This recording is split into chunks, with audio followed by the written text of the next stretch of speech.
There is something phantasmagorical about having a bottle of blood as a statement piece in your home. Today I want to take you behind the scenes for one of my most asked about potions, which is vampire blood. Every time I post about this apothecary jar, I get the same question: what's the liquid? So let me tell you the story of how this potion came to be.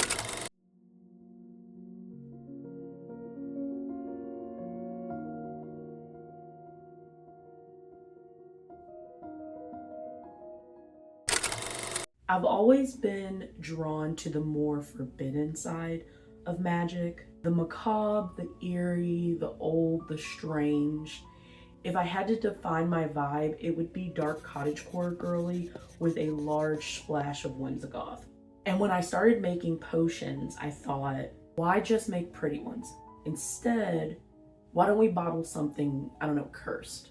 When I got into potion making, I was doing the same thing that others were, which was making these like ethereal bottles that shimmered and swirled. And they were so beautiful, but they didn't always feel like me. Secretly, I was obsessed with the idea of crafting something you'd find tucked away behind poison vials in an apothecary.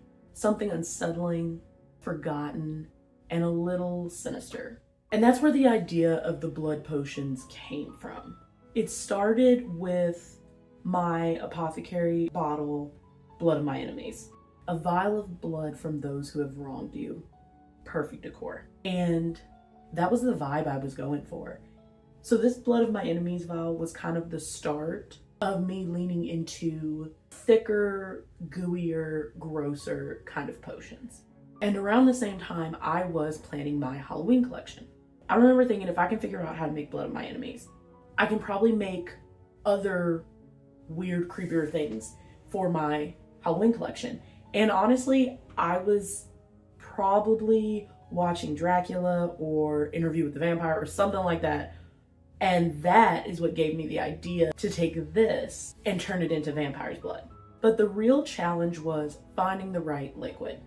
I needed something that looked real, but not too real. And it had to last. These are not just meant to be Halloween party decorations. They're meant to be displayed year round. And after a lot of trial and error, I was able to find the liquid that I was looking for, and that liquid is corn syrup. Yes, the same stuff you use for baking. It is thick, it's gooey, and its consistency holds over time. And more importantly, the way that it moves is a little mesmerizing. It's slow, it's heavy, and it has that just wrong enough that it's right kind of quality. And it gave it this overall eerie realism that I haven't found with a lot of other liquids. Once I had the base, I had to focus on the color, and I knew I was going to use liquid food coloring because that is what I use in all of my potions. And obviously we're just starting with red food coloring, and then depending on the vibe or the potion that I'm trying to make is what dictates the other colors that I add. For vampire's blood, I like to add purple to give it a more dark ethereal look, make it look a little bit more cursed. And then for the Blood of My Enemies, I like to add a splash of brown just to give it a brighter, more fresh kind of look, even though that sounds like really weird. And the most satisfying part of all this is when I'm mixing it. The way the food coloring folds into the corn syrup, it just makes it kind of feel like it's an alive potion or concoction and I'm the one brewing it. And that is why I do this, because I love the idea of making magic.